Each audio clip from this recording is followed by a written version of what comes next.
नमस्कार मंडळी. उपस्थित सर्व मान्यवरांचे, ज्यात अनेक दिग्गज गायक आहेत, वादक आहेत, अभिनेते आहेत, संगीतकार आहेत, सर्वांचे मनःपूर्वक स्वागत. आजचा कार्यक्रम अमोल TV प्रस्तुत पुस्तक प्रकाशन सोहळा श्री श्रीकांत रानडे लिखित आवाज साधनेचे रहस्य म्हणजे परंपरागत भारतीय जीवनशैली. तत्पूर्वी मी सर्व मान्यवरांना विनंती करतो, श्री श्रीकांत रानडे, पंडित आनंदजी भाटे, सौ नीलकांती पाटेकर आणि श्री प्रसाद कुलकर्णी या चौघांनी व्यासपीठावर यावं. कार्यक्रमाची सुरुवात प्रतिकात्मक सरस्वती वंदना आणि दीपवंदनेने करूयात. मी सौ अंजली नातू यांना व्यासपीठावर येण्याची विनंती करतो. शुभ्ररसना शुभ्रवसना शुभ्रवरदे शारदे शुभ्रवरदे शारदे. दीपाला नमन करूया. दिव्या दिव्या रे दीपत्कार, कानी कुंडल मोतीहार, दिव्यास पाहून नमस्कार हा रिवाज आहे जुना, रिवाज आहे जुना, रिवाज आहे जुना.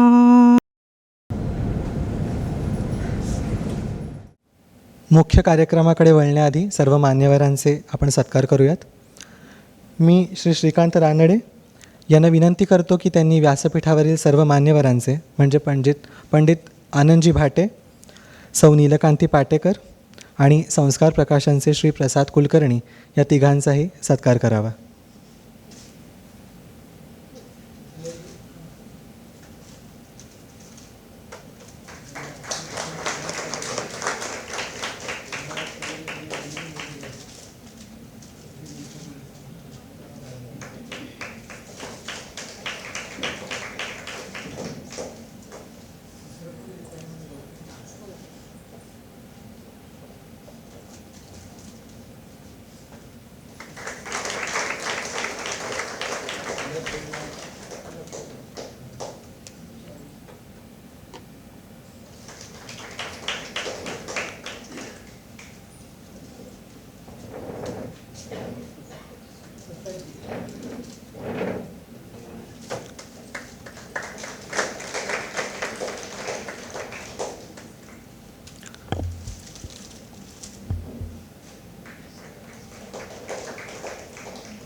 आजच्या कार्यक्रमाचे आयोजक आहेत अमोल TV, श्री संजय दत्तात्रेय पारेकर आणि श्री सचिन प्रमोद पारेकर.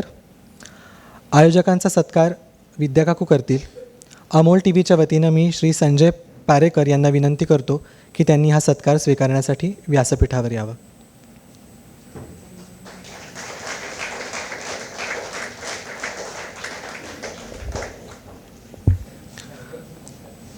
तुम्ही सगळे विचार करत असाल की सारखं सारखं मी असं प्रथम पुरुषी एकवचनी म्हणणारा मी नक्की कोण. माझी ओळख आता मलाच करून द्यायला हवी. मी अक्षय वर्धावे, राहणारा मूळचा कर्जतचा, हल्ली मुक्काम पुणे (MH12). इंजिनिअरिंग ग्रॅज्युएशन करता करता मी पंडित अरुण कशाळकर यांच्याकडे गेली 10 वर्ष शास्त्रीय संगीत शिकत आहे. पुस्तकाचे लेखक आणि रानडे काकू यांचंही वास्तव्य प्रदीर्घ काळ कर्जतला होतं. माझे काका त्यांचे क्लासमेट. काकूंची ओंकार प्रशिक्षणाची कार्यशाळा आमच्या गावात झाली होती. तिथं आमची आणि त्यांची ओळख झाली. मी गातो असं कळल्यानंतर त्यांनी मला घरी बोलावलं आणि गाणं म्हणायला सांगितलं. आमच्या घराण्यामध्ये गेल्या 10 पिढ्यात तरी कोणी गायलं नव्हतं. अगदी साधं भजन किंवा भावगीतसुद्धा नाही. मी आग्रा घराण्याची गायकी शिकतो याचं त्यांना फार कौतुक वाटलं आणि आश्चर्यसुद्धा, आणि त्यांनी माझं फार कौतुक केलं. पण माझं व्हॉईस प्रोडक्शन काकांना समाधानकारक वाटत नव्हतं. त्यांनी स्वतःहून मला बोलावून घेतलं आणि दीर्घकाळ आवाज साधना आणि ओंकार उच्चारण शिकवलं. याचं फलित म्हणजे माझ्या आवाजात झालेली लक्षणीय सुधारणा याची दखल अनेकांनी घेतली. पुस्तकाचा विषय आवाज साधनेचे रहस्य असाच आहे आणि या समारंभाचे सूत्रसंचालन आज माझ्याकडे आलं आहे हे मी खरंच माझं भाग्य समजतो आणि योगायोगसुद्धा. आपल्या भारतामध्ये अलीकडचा काळ सोडला तर आवाजशास्त्र हा विषय फारसा कुठे दिसतच नाही आणि तरीही परंपरागत पूर्वीची जीवनशैली हेच भारतीय आवाज साधनेचं रहस्य आहे असं पुस्तकात लेखक म्हणतो. ते कसं याचा सखोल उहापोह लेखकानं पुस्तकामध्ये केला आहे तो मला आत्ता इथं सांगायची गरज नाही, पण माझे काही प्रत्यक्ष अनुभव मला इथं सांगायला हवेत, मांडायला हवेत असं मला वाटतं. पहिल्यांदी तब्येत म्हणजे हेल्थविषयी बोलतो. ओंकाराचा उपयोग अनेक गोष्टींसाठी होतो, त्यातला एक आवाज आणि मग वाणी संवर्धन. परंतु आरोग्यासाठी ओंकार उच्चारण ही एक थेरपी आहे.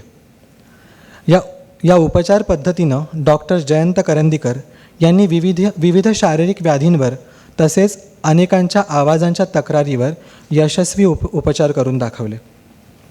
रानडे त्यांचेच शिष्योत्तम. मला स्वतःलासुद्धा काही समस्यांवर ओंकाराचा फार लक्षणीय फायदा झाला आणि आवाजासाठी झाला तो निराळाच. पण रानडे काकांना याची आरोग्यासाठी जी प्रचिती आली आहे ती मात्र इथं मला आवर्जून सांगावीशी वाटते. रानडे काकांना वयाच्या 17व्या वर्षापर्यंत अगदी किरकोळ आजारपणं सोडली तर डॉक्टरचं दार बघावं लागलं नाही. पण 17व्या वर्षानंतर मात्र काय काय व्याधी झाल्या त्याची आधी लिस्ट वाचून दाखवतो. आधी ब्रेन स्ट्रोक, मग कॅन्सर, नंतर सर्वश्रुत करोना, आता या वर्षीच्या सुरुवातीला आधी ब्लॅडर स्टोन, नंतर मार्चमध्ये हार्ट अटॅक. असं 7 वर्ष त्यांचं आजारपण चाललं होतं. दरम्यान त्यांनी 11 केमोथेरपी आणि 18 रेडिएशन्स घेतल्या. 10 दिवस करोनामुळे हॉस्पिटलायझेशन झालं, शिवाय 2-3 हार्ट अटॅक. हे सगळं त्यांनी पचवलं त्याचं श्रेय ते ओंकाराला देतात. बरं, मी स्वतःसुद्धा याचा साक्षीदार आहे, कारण त्या काळातच माझं शिक्षण काकांकडे सुरू होतं. या सगळ्यावर नुसती मात केली नाही तर औषधांचे साईड इफेक्टसुद्धा अगदी जेमतेम झाले हे सुद्धा मी स्वतः पाहिलं आहे. केवढी मोठी प्रचिती आहे ही. म्हणून मगाशी म्हटल्याप्रमाणे मला त्यांच्याकडे याच काळात बऱ्यापैकी दीर्घ सहवास लाभून आवाजशास्त्राचं जे काही ट्रेनिंग आहे ते घेता आलं. काही गोष्टींचा इथं मुद्दामून उल्लेख करतो, अगदी स्टोरी सांगितल्यासारखं. 2001ला लेखकानं पहिली 10 दिवसाची निवासी कार्यशाळा अहमदनगरला पूर्ण केली. समारोपाला आदरणीय दत्ता मारुलकर हे स्वतः तिथं होते आणि त्यांच्याकडून त्यांना एक गोष्ट कळली. संध्येम आपल्याकडे भारतात जी त्रिकाळ संध्या करतात त्या संध्येमध्ये 208 वेळा ओंकार उच्चारला जातो. पूर्वी त्रिकाळ संध्या करत दिवसाकाठी 624 वेळा ओंकाराचं उच्चारण होत असे आणि लहानपणीच अगदी प्रॉपर उच्चारणसुद्धा आपल्या पूर्वजांकडून शिकवलं जात असे. एवढा वेळ दिवसभरामध्ये ओंकार उच्चारण म्हणजे आवाजासाठी उत्तम रियाजच होता. जीवनशैली आवाज साधनेच्या गरजा कशा पूर्ण करत होती हे आपल्याला इथं दिसतं. आणि ही गोष्ट मारुलकरांना कळली ती एका फार मोठ्या व्यक्तिमत्वाकडून. ते व्यक्तिमत्व म्हणजे बाबाजी उस्ताद अल्लाउद्दीन खान, म्हणजे पंडित रविशंकर यांचे सासरे अन्नपूर्णा देवींचे वडील. हे मारुलकर सरांनी स्वतः काकांना सांगितलं. प्रख्यात सतारवादक आणि शिक्षक उस्मान खान हे तिथं आले होते. आय गेस ते सुद्धा आज उपस्थित राहणार होते, ते सुद्धा आलेले आहेत. जगातल्या सर्वच देशांमध्ये त्यांचे कार्यक्रम होत असतात. पुण्याला प्रभात रोडवर त्यांचं विद्यालय आहे. त्यामध्ये अनेक देशी परदेशी विद्यार्थी शिकत असतात, अगदी मोठ्या संख्येनं. आता अर्थात हे पुणेकरांना मी सांगणं म्हणजे माझ्याकडनंच प्रमाद घडतो आहे असं म्हणायला हरकत नाही. पण उस्मान खान यांनी रानडे काकांना जे काही सांगितलं ते आज तुम्हाला नक्की सांगायला पाहिजे.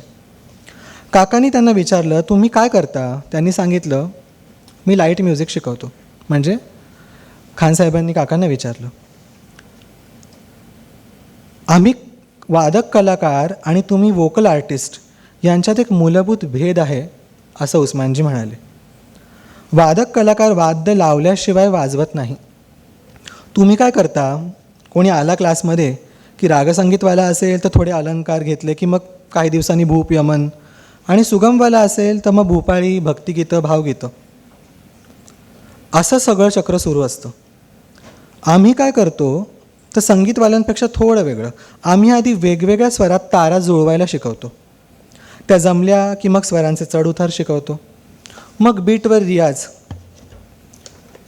मग त्या बीटवर अलंकार वाजवायला शिकवतो, मग लईचं काम शिकवतो.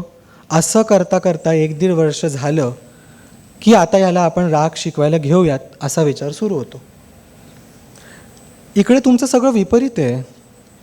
यानंतर त्यांनी डोळ्यात अंजन घालावं असं काहीसं रानडे काकांना सांगितलं. डॉक्टर करंदीकरांनी तुम्हाला हे तुमच्या गळ्यात असलेलं ओंकाराचं वाद्य इतकं दीर्घकाळ शिकवलं आहे ना, मग ते तुम्ही लावायला कधी शिकवणार? रानडे काकांनी सांगितलं की अहो हे सगळं मी आत्ता शिकलो आहे, किमान मला 10 वर्ष हवी, तेव्हा कुठे याचा अभ्यासक्रम तयार होईल. हल्ली कमीत कमी वेळ आणि मॅन आवर्सच्या हिशोबातच सगळं चालतं. मग 2001 ते 2010 या वर्षांमध्ये प्रत्यक्ष प्रयोग, खूप सारं चिंतन, असं सगळं करून काकांनी कंठसंगीताची बालवाडी म्हणजे प्री प्रायमरी वोकल सिंगिंग एज्युकेशनचा एक अभ्यासक्रम तयार केला. 4 लेवलचा आणि 64 तासांचा हा अभ्यासक्रम त्यांनी पूर्ण केला. नंतरच्या 10 वर्षांमध्ये म्हणजे 2010 ते 2020 या वर्षांमध्ये तो अभ्यासक्रम त्यांनी गुजरात, गोवा, महाराष्ट्र, मध्य प्रदेश अशा अनेक ठिकाणी विविध कार्यशाळा घेऊन राबवला. अनेक प्रयोग केले. ओघाने या सगळ्याचं अपग्रेडेशन तर होतच होतं. नंतर पूर्वी कधी नव्हतं ते आजारपण काकांच्या पुन्हा मागे लागलं. या दरम्यान काय झालं ती सुद्धा एक स्टोरी इथं सांगूनच टाकतो. या दरम्यान घरी बसून फक्त चिंतनच करता येत होतं. त्या चिंतनाचं फलित म्हणजे आजचं हे पुस्तक, आजारपणात झालेल्या चिंतनाचं फलित. सांगायला मुद्दाम हरकत नाही की मी स्वतः त्यांच्या अभ्यासक्रमाचा प्रदीर्घ काळ लाभ घेतला. 8-8, 10-10 तास त्यांनी मला शिकवलं आणि त्यांच्याकडे मला शिकायला मिळालं, हे खरंच मी माझं भाग्य समजतो. आणि अभिमान वाटतो की काकांनी मला नुसतं शिकवलं नाही तर हे शिकवायचं कसं हे सुद्धा शिकवलं, आणि माझ्या लेवलला का होईना मी आज व्हॉईस ट्रेनिंग देतो आहे. आता मी स्वतः गायनाबरोबर आणि माझ्या प्रवचनांबरोबर व्हॉईस ट्रेनिंगचं कामसुद्धा करतो आहे. एका परदेशी अकॅडमीसाठी मी एक संगीताचा अभ्यासक्रम 3 वर्षापूर्वी बनवला होता. त्यामध्ये सुद्धा याच सगळ्या व्हॉईस कल्चरचा अंतर्भाव मी केला आणि त्याबद्दल अमेरिकेत माझं बऱ्यापैकी कौतुक झालं होतं. अर्थात हे सगळं माझा मोठेपणा म्हणून मला सांगायचं नाही, तर शास्त्राची आणि गुरुची प्रचिती कशी येते या उद्देशानं आपल्यापुढे हे मांडतो आहे. आता हे सगळं पुस्तकामध्ये येणारच आहेत, ते वेगळं काही मी सांगत नाही. बराच वेळ बोलतो आहे आणि या ओघामध्ये रानडे काकांचा जो फॉर्मल परिचय करून द्यायला हवा तो काय झालाच नाही, तो आधी करून देतो. आणि थोडं फास्ट करतो, आय नो उशीर होतो आहे. काकांनी BCom नंतर बँक ऑफ इंडियामध्ये विविध पदांवर मॅनेजर म्हणून तब्बल 27 वर्ष नोकरी केली. त्यानंतर काही कोऑपरेटिव्ह बँकांमध्ये सिनियर एक्झिक्युटिव्ह म्हणून होते आणि काही सहकारी बँकांच्या संघटनांचे चीफ एक्झिक्युटिव्ह ऑफिसर म्हणूनसुद्धा म्हणजे CEO म्हणूनसुद्धा ते कार्यरत होते.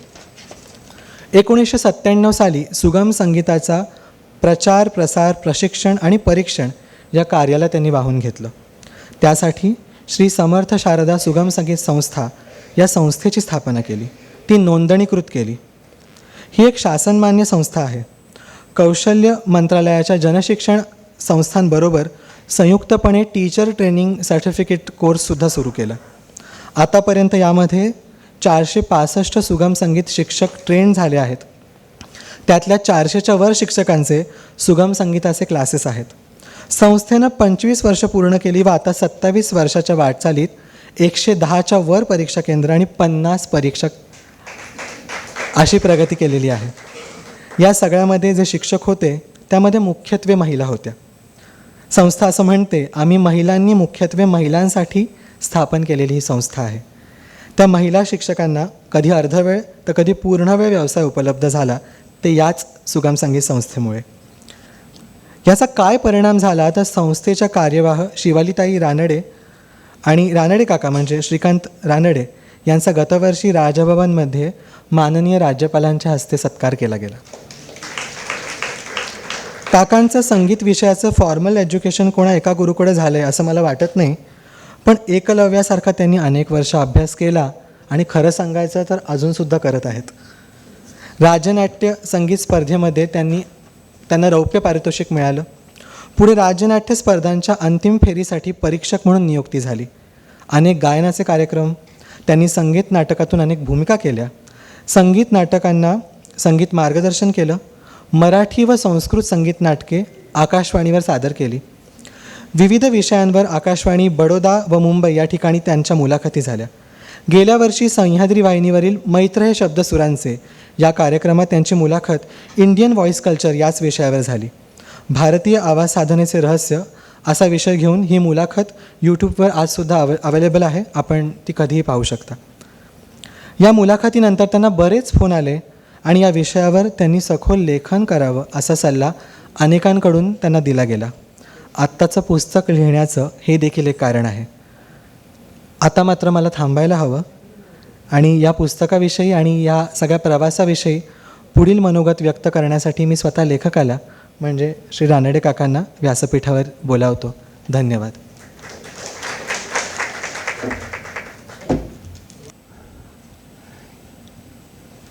आधीच पावसाने श्रोत्यांना गळती लावली, त्यात आणखी मध्ये मध्ये गळती लावलेल्या खुर्च्या असल्या तर कठीणच होणार. कठीण म्हणजे काय, मग माझं लांबत जाईल. आता हा अक्षय वर्धनाने काय नक्की आत्ता केलं मला काही कळलं नाही. या आमच्यापुढे यादी जी आहे त्याच्यामध्ये असं लिहिलेलं आहे की प्रस्तावना आणि विषय प्रवेश.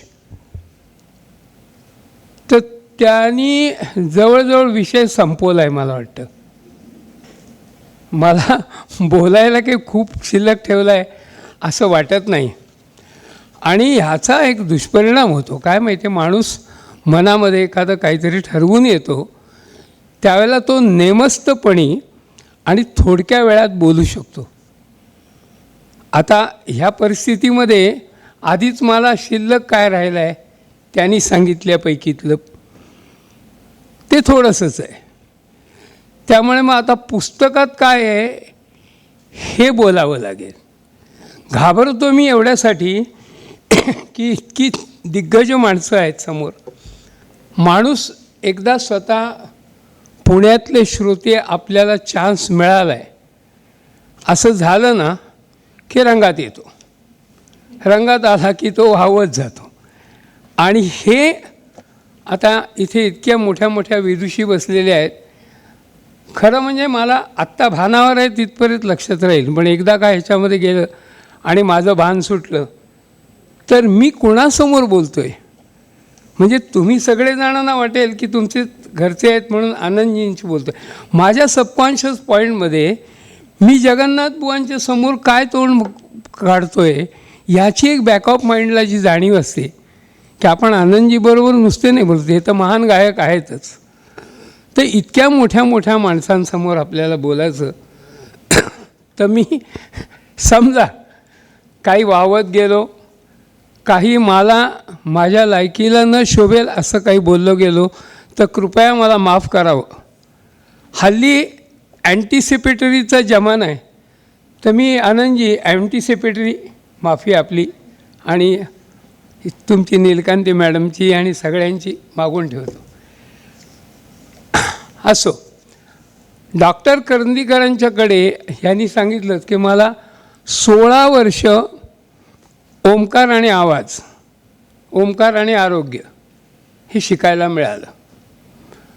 त्यांच्या सहवासात म्हणजे पंडित फिरोज दस्तुरांसारखे आणि असे अनेक गायक जे काही आवाजाच्या संदर्भात आले होते त्यांचा सहवास मिळाला. अशी यादी खूप मोठी आहे, पण यातलं एक नाव सांगण्यासारखं आहे ते म्हणजे डॉक्टर डेबी नॉर्दिन या अमेरिकेतल्या आवाजशास्त्र तज्ज्ञ होत्या. तर त्या जेव्हा सरांशी बोलत होत्या आमच्या त्यावेळेला त्यांनी असं सांगितलं की अमेरिकेमध्ये जागोजागी व्हॉईस क्लिनिक सेंटर्स आहेत. व्हॉईस क्लिनिक सेंटर्स आहेत असं नाही, तर तिथे तुम्हाला फक्त गाणारे, वक्ते, अभिनेते असे नव्हे तर रस्त्यावरचे हॉकर्स, विक्रेते हे महिन्याच्या महिन्याला येतात. इंडियामध्ये अशी किती आहेत? त्याच्यामुळे इंडियात नाहीत. मग त्यांचे त्या स्टाईलमध्ये ओ माय काय ते त्या म्हणल्या ओ माय ओ ए, अशी इथे एकही सेंटर नाही. आता हा मला तेवढा काढून दाखवता नाही आला, पण मी तिथे जो ऐकला होता तो शब्द साधा होता. काय भारतामध्ये व्हॉइस क्लिनिक सेंटर्स नाहीत. पण मला त्यातमध्ये ना कुठेतरी टीकेचा सूर वाटला, म्हणजे कंटेम्पशसनेस भारताबद्दलचा वाटला. आणि तो बरेच दिवस लागूनच राहिलेला होता की वस्तुस्थिती आहे, ॲक्सेप्ट करायला पाहिजे. आपल्याकडे पहिला ग्रंथ आला मराठीतला तो प्राध्यापक B.R. देवधरांचा 1979ला. त्याच्या आधी सगळं काय होतं डॉक्युमेंटेशन वगैरे ते परदेशातलं. देवधर सरसुद्धा परदेशातनं शिकून आले होते. त्याच्यापुढे रानडे सर. आता इथे नेमकं आम्ही आलोत आणि इथे त्यांचंच एक फ्लोअरला हे आहे कळलं. त्याच्यानंतर मग डॉक्टर जयंत करंदीकर अशी एवढी काही नावं सोडली, रानडे सरांचे काही शिष्य सोडले, तर ह्यामध्ये व्हॉइस कल्चरमध्ये आपल्याकडे सजगता दिसत नाही हे मान्य करायला काय हरकत नाही. एका बाजूनी मला हे वाटत होतं आणि दुसऱ्या बाजूनी वाटत होतं की ही जर वस्तुस्थिती आहे तर भारतामध्ये चांगल्या आवाजाचं कोणी नकोच होतं. परिस्थिती काय होती की इथे एकापेक्षा एक दिग्गज, म्हणजे नावं घेत सुटत नाही, 2-4 नावं सांगितली तरी बास आहे. भास्कर बुवा होते, दीनानाथ होते, बालगंधर्व होते, आणखी कितीतरी इथे आहेत, आनंद गंधर्व, अशी कितीतरी आता माझ्या इथे माहितीतली नाहीत म्हणून. पण ही सगळी मंडळी जी आहेत ती चांगल्या आवाजाने गात आहेत की. आवाजशास्त्राची जाणीव भारतात नाही, क्लिनिक्स नाहीत. मग हे कसं होतं हा मला पडलेला खरा प्रश्न होता. अष्टगुणी आवाज हा सर्वोत्तम आवाज असं आम्हाला गुरूंनी शिकवलं, पण त्या आवाजाचे गौतम बुद्ध भारतातलेच. मग हे जर का असं हा कॉन्ट्रास्ट जो आहे ना की एकीकडे व्हॉइस क्लिनिक्स नाहीत, परदेशामध्ये जागोजागी आहे, तिकडे अवेअरनेस आहे, इकडे तर आपल्याकडे अहो जगाचं नेतृत्व करणारा भारत, कुठलंही असो, सायन्स, विज्ञान असो, रसायन असो, अगदी स्पेस सायन्स असो, ॲस्ट्रॉलॉजी असो, सगळीकडे भारताने जगाचं नेतृत्व केलं. अनेक ग्रंथसंपदा आपल्याकडे त्याबद्दल उपलब्ध आहेत की ज्याचा उपयोग परदेशी लोकांनी केला. म्हणजे आजसुद्धा नासामध्ये आपल्या ग्रंथांचं रेफरन्स दिला जातो. हे तुमच्या पुण्याचे जे सायंटिस्ट आहेत शुक्ला सर यांनीच मला प्रत्यक्ष सांगितलं. ही एवढी परिस्थिती असताना आवाजाच्या बाबतीमध्ये साधं एखादं पुस्तक काय, वाक्यही नाही. अरे वा, छान केलं. हे कसं काय? तर मी ह्यांनी सांगितलं तसं जेव्हा आजारी होतो तेव्हा मी म्हटलं की काहीतरी असं असेल की ज्याच्यातनं चांगले आवाज निर्माण केले जात होते. म्हणजे असंख्य लोक होते. साध्या स्थानिक कार्यक्रमात गेलं तरी तुम्हाला गाणाऱ्या मुलं मुली मिळत असत, गावोगावी, खेडेगावी. मग हे कसं काय? क्लिनिक्स नाहीत, मग हे कसं काय होते? वक्ते काय थोडे होते? आपल्याकडले एक एक वक्ते असे खणखणीत आवाजाचे होते, नानासाहेब फाटकांपासून. मग हे काय सगळं कसं? मग विचार करता करता लक्षात आलं की परंपरागत भारतीय जीवनशैली जी होती, जी हल्ली जगणं शक्य नाही, त्या जीवनशैलीत या सर्व गोष्टींची पूर्तता होत असणार. आता हे नुसतं बोलायचं आपण मनात आलं आणि छान वाटलं, आपल्यालाच गुदगुल्या झाल्या, असा विषय नाही आहे.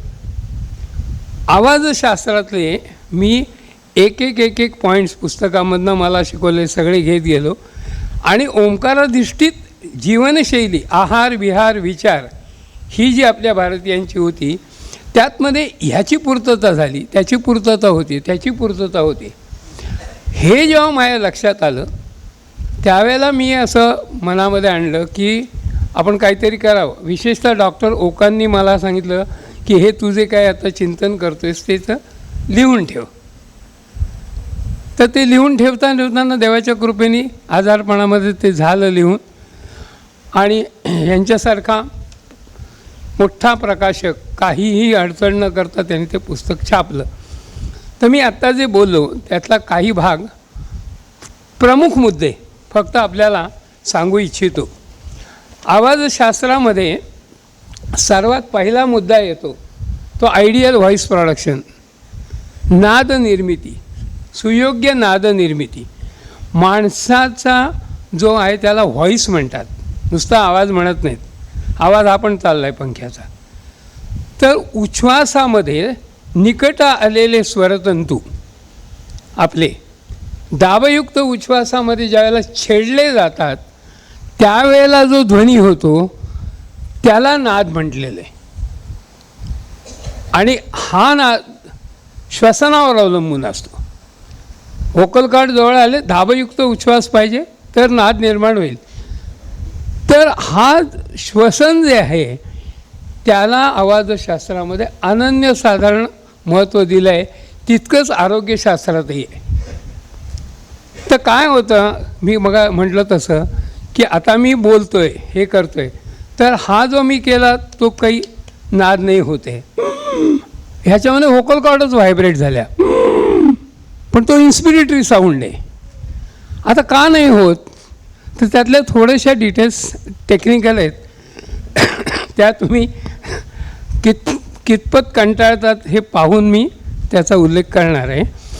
तर हा जो नाद आहे हा श्वासावर अवलंबून असतो. आणि श्वसनाच्या दोन पद्धतीतली एक अतिशय निकृष्ट छातीचं श्वसन, म्हणजे छातीच्या श्वसनाने हालचाल झाली तर तिचे तोटे कार्यशाळा नसल्यामुळे मी आता सगळे लिस्ट आऊट करत नाही. पण उदर श्वसन आहे ideal.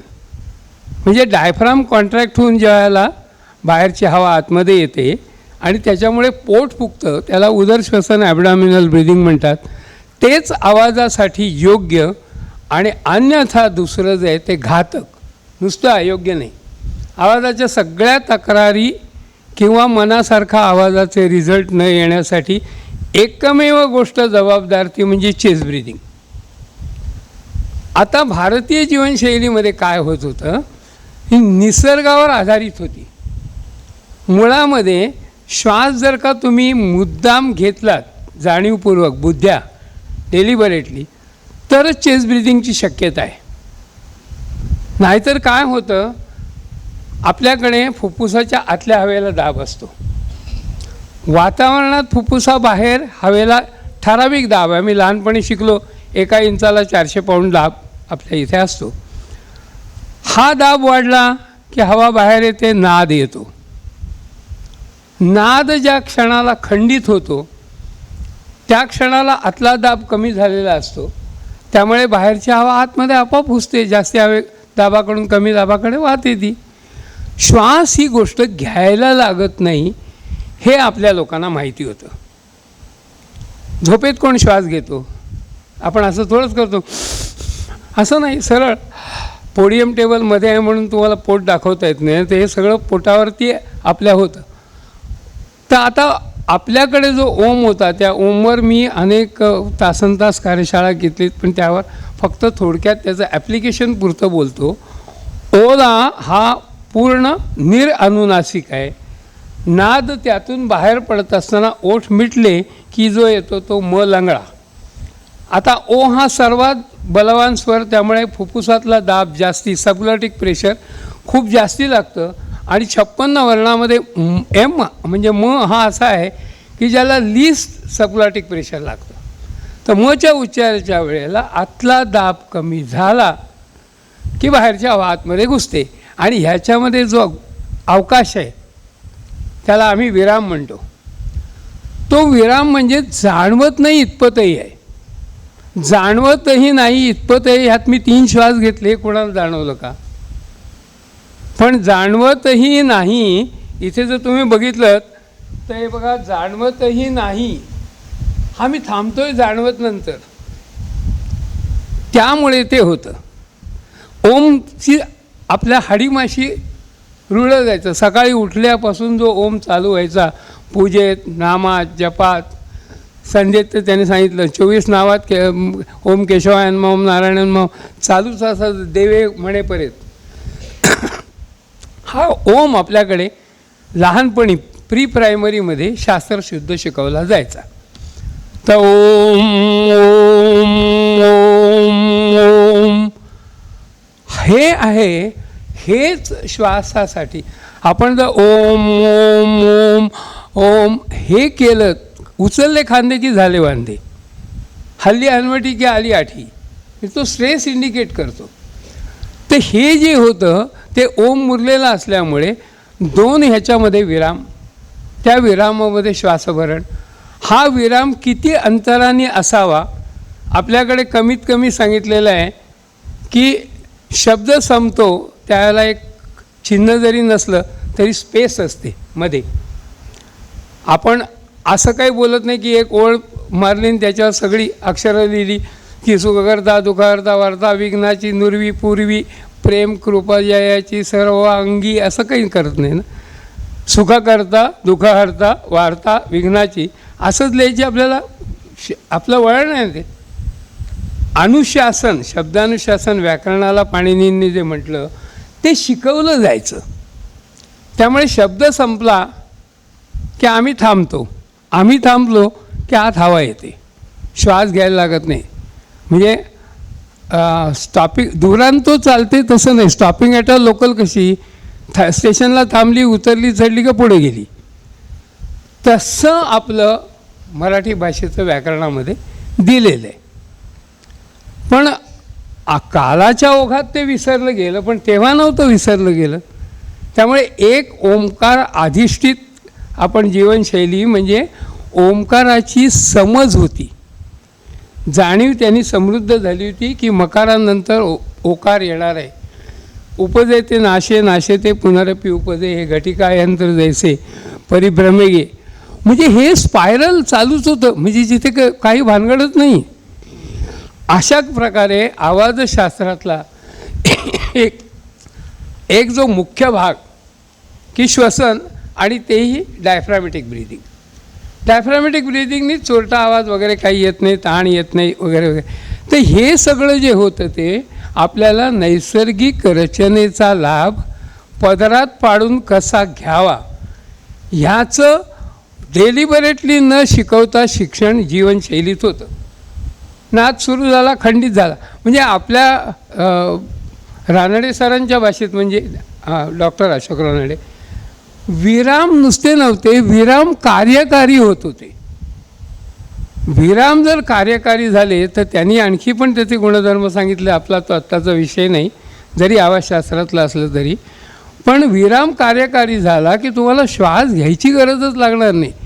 Don't take the breath, let it be taken, असं होत होतं. सगळं पॅसिव्ह. तर हा विराम तिथे होता. आता पुढचा जो भाग आहे, तुम्ही फार कंटाळलेलं दिसत नाही म्हणून मला आवश्यक आहे सांगण्याचा, म्हणून मी सांगतो की व्होकल कॉर्ड व्हायब्रेट झाल्यानंतर नाद झाला.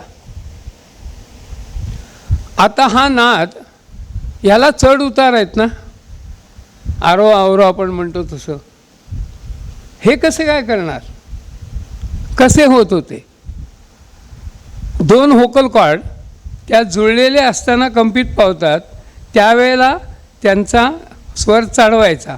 आपण तंबोऱ्याचं उदाहरण घेतलं, तनपुऱ्याची तार समजा आपल्याला वाटला की स्वर कमी आहे तर आपण खुंटी पिळतो, ताण वाढवतो, लांबी कमी करतो, फिजिक्सच्या नियमाप्रमाणे तो चढतो, कमी करायचा असला उतरवतो. पण अगदी महान गायक किंवा महान मोठे हे सोडून द्या, एका अटेम्पमध्ये एक संदर्भ सुराशी स्वराची तार जुळवणं हे एका अटेम्पमध्ये होतं असं मला नाही वाटत. आनंदजी कदाचित मला सहमत होतील. बरं, ती जुळली एकदा तरी सॅटिस्फॅक्शन होत नाही. कान मायक्रो लेवल, मग ते खालचं काय बटन असतं,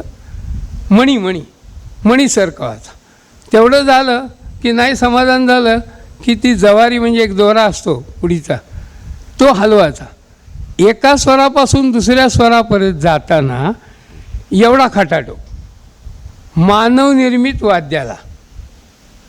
परमेश्वर निर्मित हे वाद्य जे आहे, ओंकार वाद्य ज्याला हे म्हणाले उस्मान खां, तर त्याची आणखीच निराळी तार आहे की स्वर उंच व्हायला हवा आहे, साचा रे करायचा आहे मला, तर थायरॉईड मसन आहेत ते खुंटीचं काम करून त्याला पिळतात.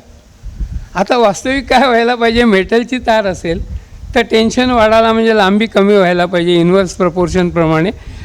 ती कमी व्हायच्या ऐवजी हे रबर बँडसारखे लांबच होतात. म्हणजे करायला गेलं एक आणि झालं बोलतं.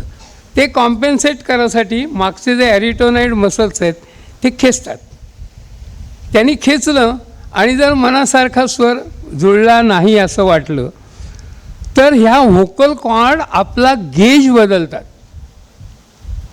म्हणजे आपली जाडी तार असते ती जर पातळ केली तर उंच स्वराची होते, तसे गेज बदलतात.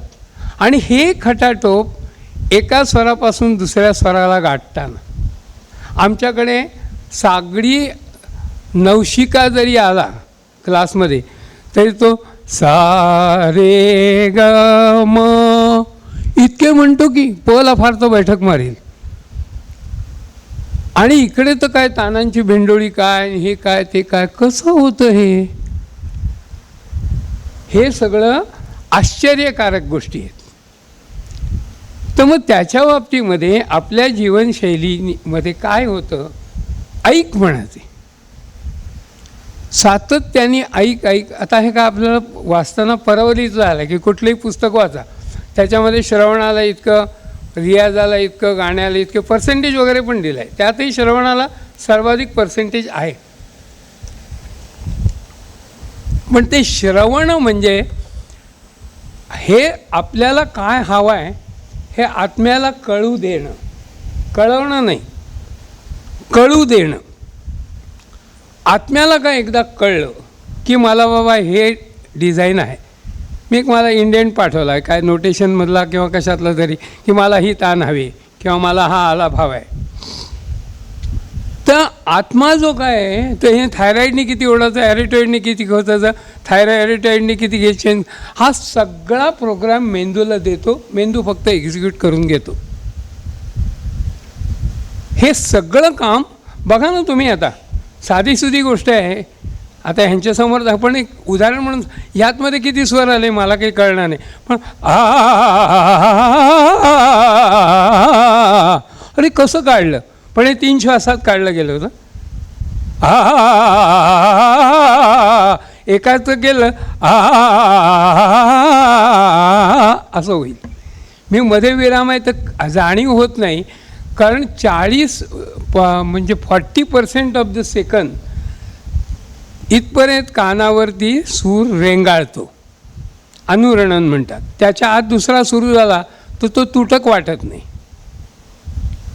त्यामुळे हे जे सगळं चालायचं, तर ही मला बोरकरांची कविता आठवली. त्यांनी म्हटलं आहे, अलख निरंजन वाजविणारा सहजपणात प्रवीण. ही जी गात्रवीणा आहे ना, ही मानवाने निर्माण केलेली नाही. ही निर्माण कोणी केली? विधात्याने. तोच वाजवणार आहे.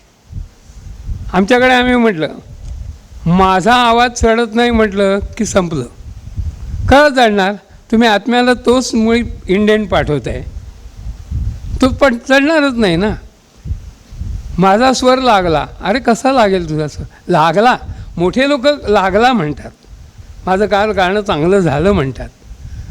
हा जो सगळा आहे तो म्हणजे त्यातला थोडासा भाग आहे तो आपण त्याला फार तर अध्यात्म म्हणूया, की अहम काढून टाकायचा. सगळ्या जीवन पद्धतीमध्ये अहंकारावर मात करा. तो एरवी जिंकणं कठीण असतं, तरी एखादं काय अर्ध्या पाऊण तासाची 2-3 तासाची मैफिल असेल किंवा तुम्ही कोणाला तरी शिकवत असाल, तेवढ्यापुरतं तरी बाजूला ठेव ना. माझं गाणं कसं होईल, माझा स्वर लागल्यावर. आवाज साधारणच्या वेळेला वर्कशॉपमध्ये मी जर म्हणायला लागलो की एवढी बडबड केली, आता माझा पंचनामा करा, मी आता तुम्हाला एक ओळ गाऊन दाखवतो, असा मनात विचारला की संपलाच ना तो. तर हे अहंकारावर मात करणं हाही जीवनशैलीचा एक भाग होता. त्यामुळे तो जिकडे तिकडेच होता. सहजता त्यामुळे येत असे. आपल्याला भरपूर उशीर झाल्यामुळे मी थोडंसं आवर्त घेतो, पण मुख्य मुद्दे आहेत ते टाळायचे नाही आहेत. आता दुसरा प्रश्न येणार आहे तो सुरेलपणाचा. या बाबतीत जी काही व्यवस्था होती आपल्याकडे ती थोडीशी सांगितली पाहिजे, कारण आम्ही खेडेगावात शिकल्यामुळे माझ्या काळात माझ्यापेक्षा सिनियर वयाने पण इथे कोण दिसत नाही आहे. तर मी 64ला मॅट्रिक झालो, तर त्याच्या अगोदर आम्ही जेव्हा शाळेत होतो त्यावेळेला आम्हाला सगळे वर्णोच्चार शिकवले जात. 56च्या म्हणजे अननसाचा आ आगगाडीचा आ असं शिकवायचे. मी जर म्हटलं अननसाचा आ आगगा संपला. क कमळाचा क का कला कान्हा का असं म्हटलं जायचं. का म्हटलं क कमळाचा क का का म्हटलं की कानाखालीच. ह्याच्या बाबतीत शास्त्र पण तेच सांगतं, वेगळ्या शब्दात सांगतं. देवधर सरांनी पण लिहिलं आहे फॉरेन, जबड्याचे स्नायू तुम्हाला गाताना बोलताना शिथिल राहिले पाहिजेत ना, हलवायचेच नाही असं नाही म्हणत आहेत, शिथिल राहिले पाहिजेत. म्हणजे टोकाचा उघडलेला जबडा चालतो आणि अत्यल्प उघडलेला चालतो. कारण असं होतं की जबड्याचे स्नायू जर शिथिल राहिले नाहीत तर सुरेलपणा जातो. रानडे सरांनी त्या बाबतीत एक लिहिलेलं मला फार आम्हाला ते वापरण्यासारखं, लोकांना समजायला सोपं जातं आहे. जी एरवी पुस्तकं जड आहेत डॉक्टर, त्यांनी सांगितलं आहे की बोलणं गाणं म्हणजे चरवण भक्षण नाही आहे. मग ग्राइंडर मागचे कशाला हलवतोस, कळलं की नाही. तर हे त्यांच्या शिकवणीमध्ये होतं आणि ही पाळलं जातं. तर मग साधी गोष्ट जर मी म्हटली ना तर आता इथे जरा हे करायला हरकत नाही, कारण सूर कानाला पक्का चांगला कळणारी माणसं आहेत. एका ओळीमध्ये मी ज्या वेळेला चुकीचा वर्णोच्चार करतो त्यावेळेला तुम्हाला माझं ट्युनिंग खराब नाही. मी म्हटलं रात्र काळी घागर काळी यमुना जळे ही काळी, इथं काय झालं असं होतं.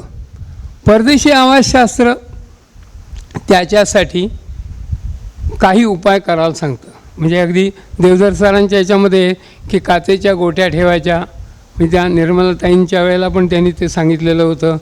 तिकडचे लोक म्हणतात आणखी काहीतरी तुकडी ज्येष्ठीमध्ये तर काय. पण मला सर असं वाटलं की हे सगळे उपाय त्यांनी रिझल्ट दिला म्हणजे अयोग्य म्हणता येत नाहीत, पण हे अघोरी आहेत. हा शब्द कदाचित जास्त खटकेल. आपल्याकडे संत काय करतं, म्हणजे आपण सगळीकडनं आलो ना, वेद उपनिषद, सामान्य माणसाला चटकन कळावं असं जे काही सांगतात ते पटकन संत सांगतात. आवाजशास्त्राच्या किती ओव्या आम्हाला करंदीकर सरांनी ज्ञानेश्वरीमधल्या शिकवल्या. इथे फक्त आता आटपता घ्यायचं आहे म्हणून एक संदर्भाने सांगतो. रामदास स्वामींनी सांगितलं की पुढे वैखरी राम आधी वदावा. काय इंडिकेट होतं त्यातनं, र हे मूर्धन्य, म्हणजे टाळ्याला जीभ जेव्हा लागून स्वर अडवेल त्यावेळेला र येणार. त्यातला आ हा कंठ अंताशी येणार आहे आणि म हा ओष्ठे आहे. हा एवढा मोठा ब्रिज लागोपाठ तो वर्ण राम राम राम राम म्हणा, म्हणजे जबडा हलणारच ना, कसं शक्य आहे न हलणं. पण परापश्यंती मध्यमा वैखरी पैकी परेपासून परेला आवाजच ऐकू येत नाही, पश्यंतीलाही येत नाही, फक्त तो दिसतो. मध्यमेत व्होकल कॉर्ड व्हायब्रेट होतात. नंतर तो ध्वनी बाहेर पडत असताना 56 आकार घेऊन वर्णोच्चार व्हावेल कॉन्सोनंट काय हल्ली म्हणतात ते कळतं लवकर. त्यातनं तो बाहेर आकारातून पडतो, त्यावेळेला तो वैखरीतनं जातो. वैखरीच्या आधी राम म्हणाचा. काय संकल्पना सुंदर आहे. राम राम राम राम राम राम राम राम. बघा काय होत आहे, दाण्याचं कूट होईल टाकले भाजून तोंडात तर. पण हा आता इथे एक आमच्याकडे आम्ही काय केलं, सुरुवातीला जेव्हा हे वैखरी आणि करंदीकर सरांनी शिकवलं आणि मला तर ते येतच होतं, तर आम्ही पुष्कळांना शिकवायचा प्रयत्न केला. पडिले वळण इंद्रिया सकाळ जन्मात जात नाही, हे कळायला 3-4 वर्ष घालवली. म्हणजे फसलेले प्रयोग 3-4 वर्ष होते. हैराण झालो तो. हा एक जो मला मिळाला त्यावेळेला मी सगळ्यांना सांगितलं, हे बघा तुम्ही काही दिवस असं करा, एकदा आवाज काढलात ना की कंठाकडून ओठाकडे त्याची धाव आहे, तिकडे त्याला जाऊ द्यायचं नसेल तर त्याचे पाय मागे ओढा, म्हणजे पोटाकडे घ्या. एवढं तुम्ही केलं की तो मध्यमेत राहील. बघा राम हा गेला पुढे, राम राम राम काही म्हणजे आमच्याकडे तर म्हणजे आम्ही दाखवत असो, जेष्ठीमत घ्यायची आणि तोंडात ठेवायची दातात, म्हणजे लोकांना आपलं तोंड बंद आहे हालत नाही दाखवण्यासाठी. हलण्याचा तसाही प्रकार नसतो. आत्तो नाच जबडा उघडा ठेवला तरी तुम्हाला तो रिझल्ट येतो, पण तो तिथे कॉन्स्टंट राहायला पाहिजे, लॉक न होता. म्हणजे थोडं हे कॉम्प्लिकेटेड आहे म्हणून मी बोलायचं टाळलं. तर हा जो विषय होता त्याच्यामुळे काय झालं की तुम्हाला ही काळजी पण घेतली गेली. हे शिकवत असत ना, तर हा सुरेलपणाचा प्रश्नसुद्धा जीवनशैलीमध्ये लिहिलंया सुटला. जबड्याचे स्नायू हलू द्यायचे नाहीत. तर त्याची आता गंमत अशी आहे की हे वर्णोच्चार तुम्ही जरी शिकलेत, चांगले आले, बाराखडी रोज म्हटलीत, तर माऊलींनी त्याचा बोनस पण सांगितला आहे की बाराखडी जर रोज तुम्ही म्हटलीत तर त्यात सगळे मंत्र कव्हर होतात, कुठलाही मंत्र म्हणायची गरज नाही. पण ही बाराखडी आता अशक्य आहे हो. आता संध्याकाळी तुम्ही परवाचा म्हणाला बसवणार का टी व्ही वाचा बघायला बसवणार. पण संतांच्या सुकवणीतला हा एक भाग म्हणून मी म्हटलं की परदेशी शास्त्र जे जे काही सांगतं ते आपल्याला आपल्या जीवनशैलीत सापडतं. आता पुढे आला कळीचा प्रश्न आणि संपवायचा. आजच्या काळात ती जीवनशैली जगणं शक्य आहे का? उत्तर नाही. म्हणजे मग एवढं सगळं आपलं चिंतन झालं, तुमच्याशी मी बडबड केली, याचा काय उपयोग आहे? त्याच्यावर विचार करता करता आम्ही त्यातले प्रमुख मुद्दे काढले. ती जीवनशैली आहार विहार यातली आनंद विचार तर करता येईल की नाही? विचारात काय करायचं तर तुम्ही विरामाची जाणीव ठेवायची. विराम म्हणजे न हालता थांबणं. आता काय होतं, गमतीची गोष्ट सांगतो, उदाहरण डेमॉन्स्ट्रेशनमध्ये आपल्याकडे काय करतात माहिती आहे का, माहीत नसतं म्हणून की समजा आता मी मगाशीच म्हटलं तसं की मी जर म्हणायला सुरुवात केली, सुखा करता दुखा करता वार्ता वेगनाची नुरवी पूर्वी प्रेम कृपा जय, हे जे करायला लागतं ना, हे चेस्ट ब्रीथिंग आहे. आणि पुढे पुढे लोकांना ज्यांना माहीत नसतं त्यांना वाटतं ही स्टाईल आहे. ही स्टाईल नाही, हे कंपल्शन आहे. सुखकारता दुःखार्ता वार्ता विघ्नाची नुरवी पूर्वी प्रेम कृपा जयाची. कशाला बोंबलायला लागेल रे श्वास, हे असं करायला खांदे उचलायला ताणसुद्धा मारता आता मला माझ्याकडचा तो विषय नाही, पण ते सुरू केल्याने मारायला लागले ना की ते श्वास संपेपर्यंत मारतच बसतात.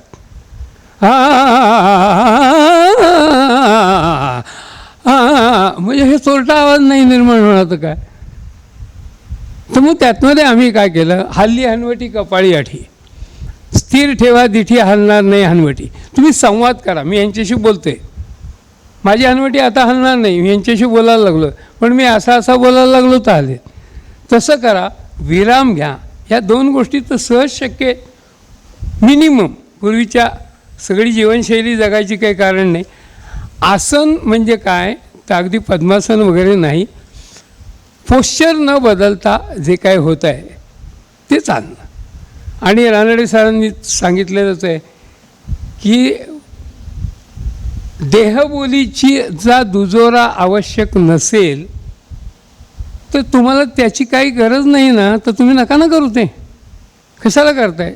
जिथे तुम्हाला एम्फासिस द्यायचं आहे, काहीतरी सांगा, तिथपर्यंत ठीक आहे. देहबोली म्हणजे हे असं हलायचं वगैरे याची काही गरज नाही. डीप आहे थोडा तो मिक्सिंग ऑफ रजिस्टर्स वगैरे, पण ते सुद्धा ना जाणीव समृद्ध केल्याने होतं. म्हणजे तारसप्तकात जाताना तुझ्या आवाजातला घुमारा कमी होऊन गोडवा वाढत गेला पाहिजे, हे हॅमर झालेलं असणं आत्मा करून घेतो. मंत्र सप्तकात जात असताना गोडवा कमी होत गेला पाहिजे, झिरो नाही होता कामा. नाहीतर तो रेकल्यासारखा लागेल. पण हे सगळं जे आहे ना, हे तुम्ही मनाच्या मार्गातून आत्म्याला जर का कळवलेलं असेल तर ज्या रिझल्ट मागतो त्याला तो देतो ना. त्यामुळे 3-4 गोष्टींकडे हे करायचं. तर विषय आता हा सगळा संपायची म्हणजे अति झाला तरी मनोगत आहे का आत्मचरित्र आहे असं वाटायला नको, म्हणून शेवट तर करतो त्याचा. मी आत्ता अलीकडे पाहिलं की तरुण पिढीमधली मुलं म्हणजे मला सहज मला कोणी विचारणार नाही की संगीताचं भविष्य काय वगैरे वगैरे, पण संगीताचं भविष्य किती उज्ज्वल आहे हे मी बघितलं. हे आता हे आहेतच IT झालेली मुलं, इंजिनियर, डॉक्टर, हे सगळे लोक मोठ्या मोठ्या गुरूंकडे अतिशय कॉम्प्लिकेटेड गोष्टी रागदारी संगीतातल्या अत्यंत बुद्धिमत्तेने शॉर्ट ड्युरेशनमध्ये शिकतात आणि सादर करतात. ते सादर करतात त्याचा जो कंटेंट पाहिला तर थक्क व्हायला होतं अक्षरशः. माणसं मी एक बघितलेलं आहे, काय प्रॉब्लेम, तर एक ऑप्थॅल्मॉलॉजिस्ट आहेत, मुलगाच आहे तो तसा माझ्या हिशोबाने. 2 वाजता तो हार्मोनियमचं हे करायला बसतो. म्हणजे त्यांच्याकडे वेळ कमी आहे असं नाही, तर ते खूप हे करत आहेत. आता हे बघितल्यानंतर मला असं वाटलं की अरे इतकं चांगलं ते करतायत ना, पण त्यांनी ना प्री प्रायमरी एज्युकेशनचा जो भाग आहे त्याला घाबरून जाऊ नये. तो काही खूप नाही आहे. तुमचं रागदारी संगीत शिकणं ते एका जीवनात पण नाही होणार, सुगम थोडं तरी होईल. पण हे जे आहे ना, काही फ्यू मॅन आवर्स डोळसपणी त्याच्यासाठी जर का दिले तर तुमचं आहे सोनं, त्याला सुगंध आला तर काय वाईट आहे का? आणि त्याच्यासाठी भिवू नका. आणि दुसरी गोष्ट म्हणजे की ते शिकवणाऱ्या गुरूंकडनं हे शिकायची अपेक्षा करू नका. म्हणजे कॉमर्स शिकवणारा चार्टर्ड अकाउंटंटकडनं केमिकल इक्वेशन सोडून घ्यायची हा वेडेपण आहे. किंवा PhD वाढल्या माणसाला पहिला शिकवा सांगायचं, पैसे देतो पण माझ्या मुलाला पहिलीच शिकव, कसं शक्य आहे ते? त्यांचं महान कार्य वेगळं आहे. याच्यासाठी हे सगळं प्रपंच करताना मला असं वाटतं की आम्हाला जे कर्णिकर सरांनी शिकवलं त्याच्यासारखं आवाजशास्त्र, ओंकारशास्त्र मी तरी दुसरीकडे कुठे पाहिलं नाही. मला मिळालेलं बरंचसं कन्साईज करता आलं आहे परमेश्वर कृपेने. तर ह्याचा लाभ घेऊन हा स्वतंत्र फॅकल्टी आहे व्हॉईस ट्रेनर्सही, ते हे व्हॉईस ट्रेनर्स तयार व्हावेत म्हणून मला ओक सरांच्याविषयी जेव्हा चर्चा झाली तेव्हा ते म्हणे तू लिहून ठेव, काय होतील ते होतील. पण ही एक बॅच जर का तर माझ्याकडे मी केले. हा अक्षय वर्धावे आहे, या 2 मुली आहेत, आणखी 2 आहेत. पण माझा तर वय वाढत आलं, माझा आवाका त्या मानाने पुष्कळ झालं उशिरा वयामध्ये सुरू केल्यामुळे. पण आता तुम्ही सगळे लोक आहात इथे, मोठे मोठे विचारवंत आहेत, यांच्यासारखे कलावंत आहेत. तर यांनी जर का ही सजगता समाजामध्ये आणली, व्हॉईस ट्रेनर जर तयार झाले तर हा शॉर्ट कोर्स आहे एकदम, तर तो करून घेतला तर त्यांचं खूप चांगलं होतं. ही मोठी सामाजिक गरज आहे. आता ही सामाजिक गरज आहे असं मी म्हणतो आहे, पण ही तुमच्यापर्यंत आणायला एक पुस्तकाचं प्रकाशन झालं. ते पुस्तक प्रकाशनाचं काम ज्या ह्यांनी केलं त्यांच्यामुळे आज हा विषयाला एकदा वाचा फुटणार आहे. आणि तरुण पिढीतले कलाकार इथे उपलब्ध आहेत, विचारवंत आहेत, अभिनेते आहेत, अभिनेत्री आहेत. तर ह्यांनी जर का हे केलं तर प्रसाद कुलकर्णींनी जे काही समाजासमोर आणलं आहे, हे माझं पुस्तक नाही तर हातात कोणी धरलं असतं, नाव वाचून पण घेतलंच नसतं. पण ह्यांनी मी आजारी असताना माझ्याकडे येऊन मदत केली. मला त्यांच्याकडे जा, इतकं कोण करणार आहे? तर त्यांचं ऋण आहे, ते शब्दांनी व्यक्त होणार नाही, त्यामुळे ते करायलाच नको. तुम्ही सगळ्यांनी एवढा वेळ पकवून घेतलं, मला क्षमा करा. धन्यवाद.